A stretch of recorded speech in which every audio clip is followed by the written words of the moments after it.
Bom, antes de tudo, muito obrigado pelo convite de estar aqui hoje com os senhores, com as senhoras, né?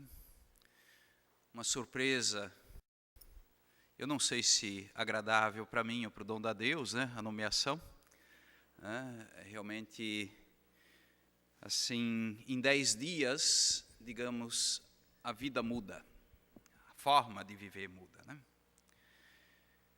E a nossa disposição é de querer fazer o melhor em favor do nosso povo, da nossa gente, enquanto homens de igreja. Fui convidado para estar aqui hoje, falar um pouquinho sobre o mundo que sonhamos, a partir da perspectiva cristã. E no convite me foi dito o seguinte: como contexto básico para esta conversa, alinhamos: a sociedade que queremos, antes de tudo, precisa ser sonhada e tornar-se objeto de desejo de todos.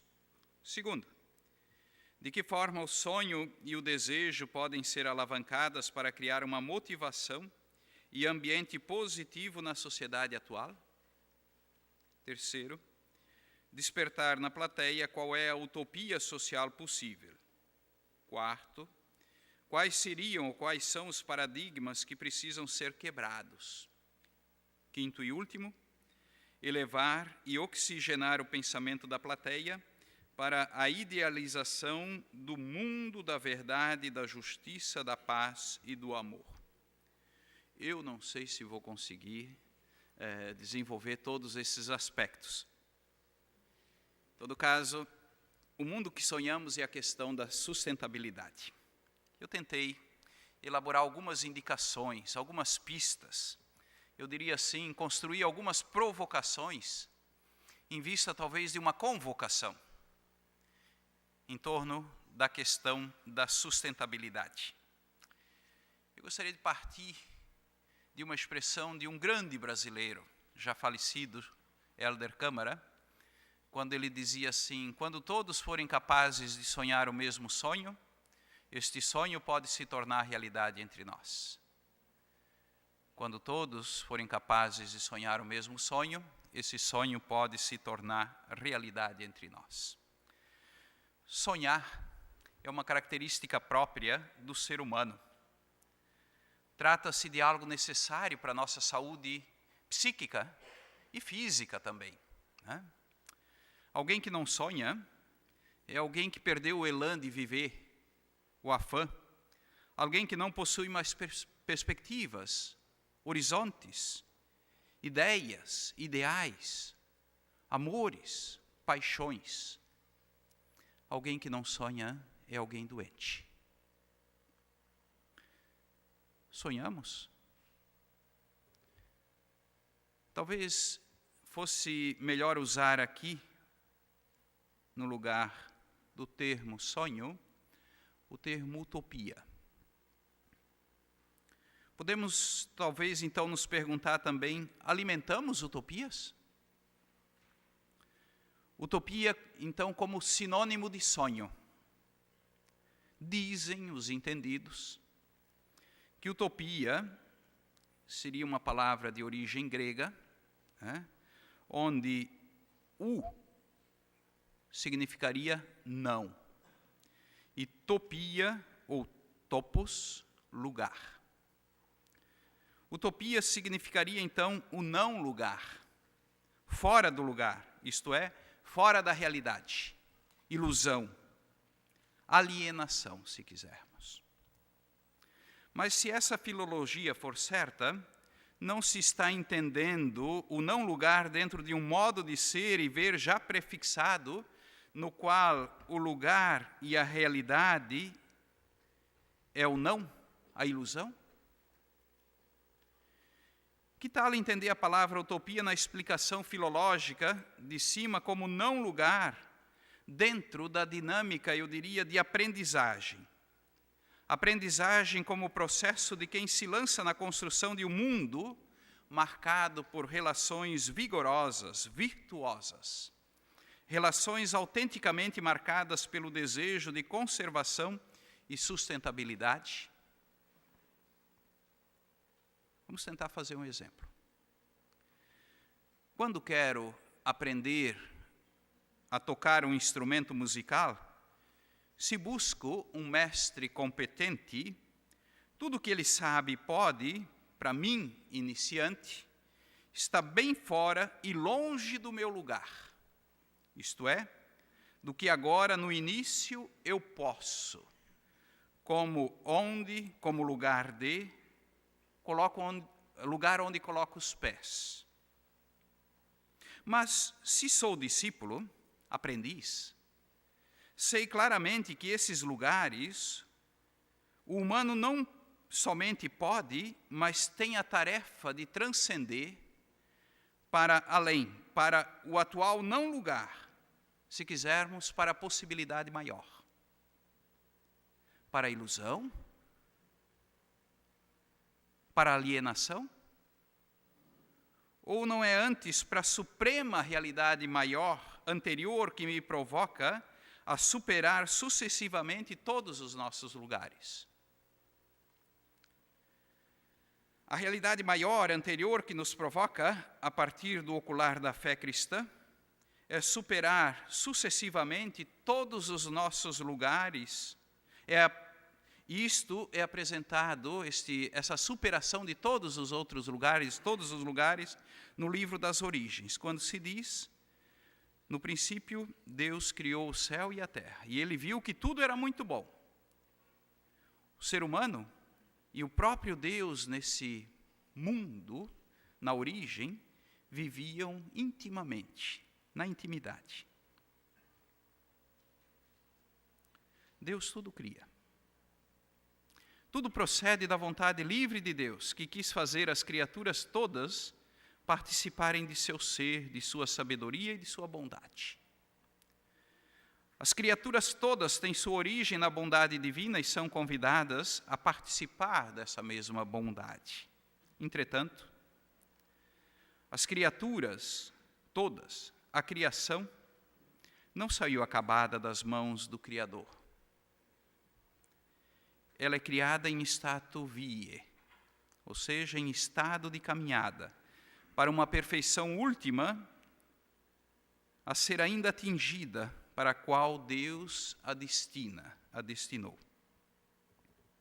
E o Criador, na sua solicitude, de tudo cuida, não sozinho. Ele se serve também do concurso das criaturas nesta obra do cuidado e da promoção de tudo. Os seres humanos podem ser causas inteligentes e livres para completar a obra da criação, aperfeiçoar sua harmonia para o bem deles e dos demais, e do todo. Mas somos também surpreendidos pela fragilidade, pelo mal, por aquilo que na linguagem cristã se diz pecado. Por quê? Não sabemos. Mas cremos que os caminhos da providência divina muitas vezes nos são desconhecidos. Isso faz parte da nossa fé. Somente quando acabar o nosso conhecimento parcial, quando virmos Deus face a face, nós teremos o pleno conhecimento dos caminhos pelos quais, mesmo por meio dos dramas do mal, Deus está conduzindo sua criação até o descanso do sábado definitivo, em vista do qual criou o céu e a terra. Esta é a utopia, o sonho que nos faz indagar, pesquisar, pensar, refletir, discutir, rezar. Esta é a utopia, o sonho que alimenta a nossa luta, o nosso trabalho cotidiano.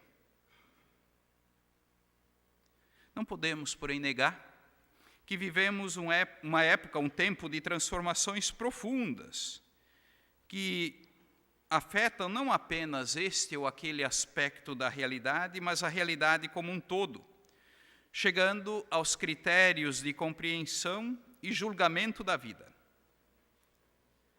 Estamos diante de uma globalização que não é apenas geográfica, no sentido de atingir todos os recantos do planeta, Estamos, na verdade, diante de transformações que atingem também todos os setores da vida humana, de modo que já não vivemos uma época de mudanças, mas uma mudança de época.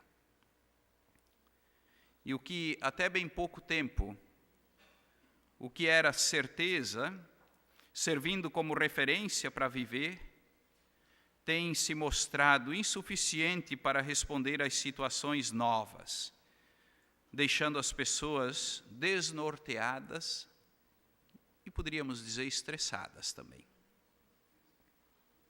Mudanças de época são, de fato, tempos desnorteadores, pois afetam os critérios de compreensão, os valores mais profundos a partir dos quais se afirmam identidades e se estabelecem ações e relações.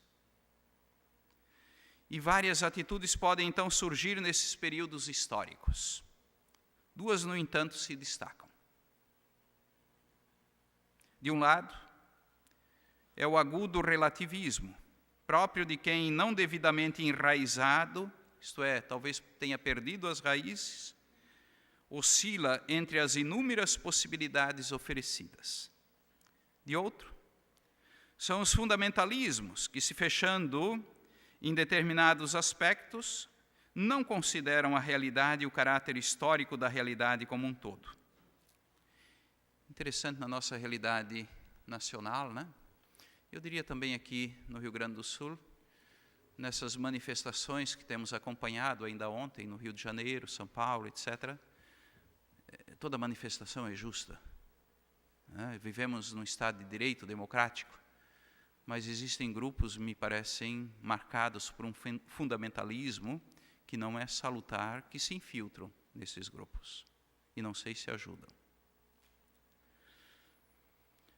Essas duas atitudes, o relativismo e o fundamentalismo, desdobram-se em outras tantas, como, por exemplo, o laicismo militante, com posturas fortes contra a igreja. Aqui no Rio Grande nós sentimos um pouco isto meses atrás, né? A polêmica dos crucifixos, por exemplo, poderia servir de exemplo. Contra, então, as posturas da igreja e a verdade do Evangelho. Mas também a irracionalidade da chamada cultura mediática, o amoralismo generalizado, as atitudes de desrespeito diante do povo, um projeto de nação que nem sempre considera adequadamente os anseios desse mesmo povo, do nosso povo, da nossa gente. Então, tendo diante dos olhos o projeto das origens e a situação que vivemos, o momento histórico que experimentamos e os desafios que deste nos advêm, nós somos convidados a sondar indicações para uma vida mais digna, mais nobre, mais humana, mais divina, se quisermos. A crise que vivemos é estrutural e atinge todos os setores da sociedade, da vida. Atinge os fundamentos do sistema de convivência. Creio, é fato, que precisamos buscar alternativas significativas para todos.